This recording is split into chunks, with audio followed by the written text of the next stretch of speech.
사건 번호는 2025 타경 8317 다세대 빌라이고요. 매각기일은 2월 11일로 예정이 되어 있습니다. 소재지는 지금 보시면 서울시 강서구 화곡동에 위치한 유니온 빌리지라고 되어 있는 다세대 빌라이고요. 토지 면적은 6평에 건물 면적 13.7평입니다. 그리고 보시면은 감정가가 1억 8천만원으로 평가되었던데 최저가 반값으로 유찰되어서 9,100만원에 진행하고 있고요. 경매 대상은 토지와 건물을 일괄 매각하는 방식으로 지금 보고 계시는 이 다세대 빌라를 시세보다 저렴하게 취득하실 수 있는 기회라고 보여집니다. 참고로 이 화곡동이라는 쪽은 이전에 경매나 공매로 인해서 많은 다세대 빌라들이 전세 사기들의 휩싸임으로써 현재의 가치가 약 1 정도라고 하면 대체적으로 0.6이나 0.75로 떨어졌지만 그 과거의 사례로 잠깐 돌아가 보면요, 이 화곡동이란 지역은 5호선이 있기 때문에 여의도와 광화문으로 접근하기 괜찮은 입지입니다. 가격이 저렴한 화곡동 쪽으로 많이 수요가 생기게 되었습니다. 그러면서 공급이 엄청나게 늘면서 전세 갭 투자들이 많이 생김으로써 현재의 가치가 사기로 인해서 그 가치가 약간 떨어졌다 뿐이지 공론화가 되기 전에, 즉 사기가 없던 시절에는 1이라는 가치가 충분하게 유지되던 동네입니다. 그 말인즉 지금은 약 2년 전쯤, 3년 전쯤 전세 사기로 인해서 빌라에 대한 수요가 많이 떨어진 상태지만 다시금 그 사건이 점점 잊혀지지 않습니까? 그리고 제도적으로 보완이 되고 나면은 다시금 0.8, 0.9 원래의 시세인 1대로 올라오게 되고, 그렇게 된다고 하면 감정가가 만약 1억 8천, 시세가 1억 8천이면은 약 1억 3천 정도의 전세를 맞출 수 있는 그런 물건들이므로 9천만원 외에 추가적으로 플러스 피 4천만원까지 만들어낼 수 있는 그런 물건으로 보여지고요. 만약에 좀 기다리는 게 좀 그렇다고 하시면 바로 단기 매도를 해서 이익을 남기기에도 괜찮은 물건으로 보여집니다. 참고로 저 같은 경우에는 어디 부천시 원미구 이런 곳 투자하지 마시고, 안산 이런 데에다 투자하지 마시고, 서울은 서울이기 때문에 이런 곳에도 반값으로 유찰된 매물들이 있어서 차라리 이런 물건들을 하시는 게 지가 상승에도 큰 영향을 미칠 것입니다.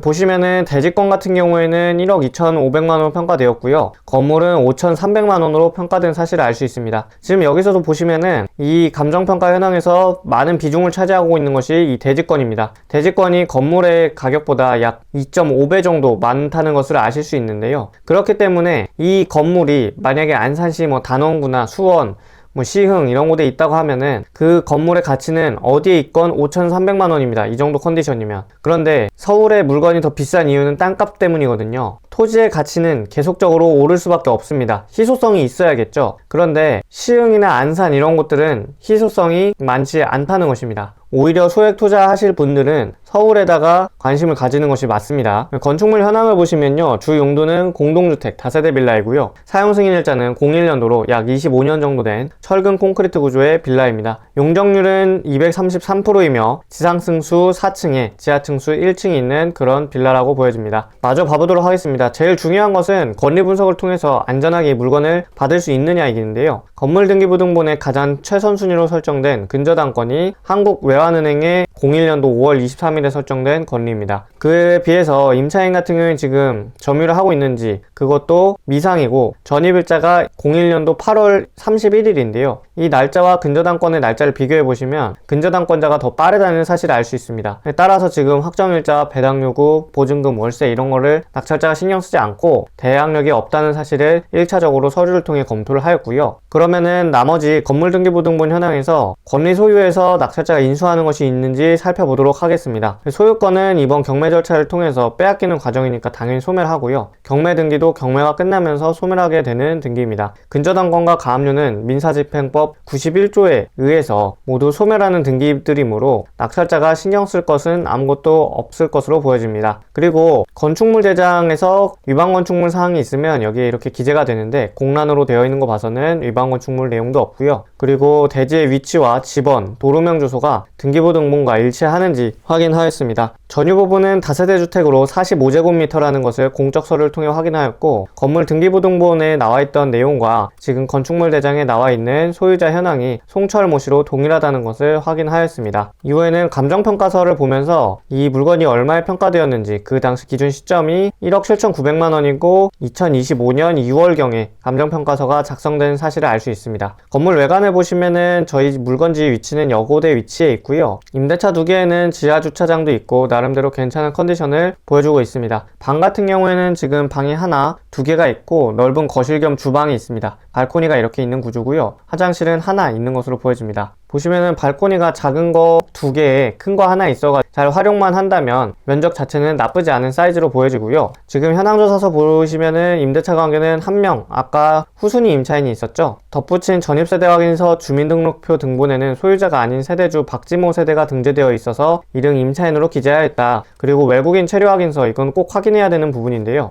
여기에서는 등재자가 없다고 합니다. 매각물건 명세서를 통해서 남부지방법원에서 정식으로 발급해주는 서류이거든요. 아까 보셨던 이것이 가장 중요합니다. 01년도 5월 23일에 설정된 근저당권이 최선순위 설정되어 있다고 지금 매각 물건 명세서에 공식적으로 나와 있다는 것을 봐야 하고요. 그리고 아까 경매 사이트에서 보셨던 임차인 박지모 씨가 제일 중요한 것은 전입신고 일자를 확인해야 되는데요. 01년도 8월 31일 이것을 통해서 다시 한번 후순위 임차인이라는 것을 확인하였습니다. 이런 후순위 임차인, 선순위 임차인을 비교할 때는 무조건적으로 경매 정보지상이 내용이 아니라 이 매각물건 명세서를 통해서 확인을 해야 되는 겁니다. 그리고 지금도 이렇게 나와 있지만 경매 법원에서 입찰 당일에 꼭 체크를 하셔야 되고요. 그렇기 때문에 뭐 보증금이나 월세가 얼마든 확정 일자를 받았건 말건 배당 요구나 이런 것도 낙찰자가 신경을 쓰지 않으셔도 되겠고요. 그 내용은 민사집행법 91조에 자세하게 나와 있으니 한번 읽어보시면 좋을 것 같고, 그리고 등기된 부동산에 관한 권리 또는 가처분으로 매각으로 그 효력이 소멸하지 아니하는 것, 등기상 인수하는 조건을 이야기하는데 공란입니다. 아무것도 없다는 것이고요. 인수하지 않습니다. 매각에 따라 설정되는 것으로 보는 지상권의 개요도 공란, 비고란도 공란으로 깔끔하게 물건을 소유할 수 있는 것으로 보여집니다. 문건 접수 내역에서 혹시나 공사 관련된 유치권 신고가 있는지 한 번씩 체크를 해보시면 좋은데 그러한 내용은 없습니다. 지적도를 보시면 저희 물건지 위치는 이곳에 위치해 있고요. 우측에 자연녹지 지역으로 해서 산이 위치해 있는 모습을 보실 수 있습니다. 그리고 2호선, 5호선 까치산역이 인근에 있고, 그리고 위쪽으로는 5호선 화곡역이 보여지고 있습니다. 말씀드린 것처럼 5호선은 여의도역과 광화문역을 지나가기 때문에, 그리고 공덕도 지나가기 때문에 일자리가 많은 지역들을 지나가게 되므로 이쪽 지역에 상대적으로 가격이 싸기 때문에 수요가 튼튼한 그런 화곡동의 위치를 보고 계십니다. 유사 물건 시세를 보시면 지금 최저 호가 기준으로 제가 가지고 온 거고요. 지금 저희 물건 면적이 45제곱미터고, 그럼 보시면은 이건 43제곱, 저희 물건보다는 좀 작고요. 이건 38제곱이니까 많이 작으니까 이건 빼고요. 그렇게 보시면은 지금 1억 4천만 원 정도로 이렇게 나와져 있는데, 보시면 최저가가 지금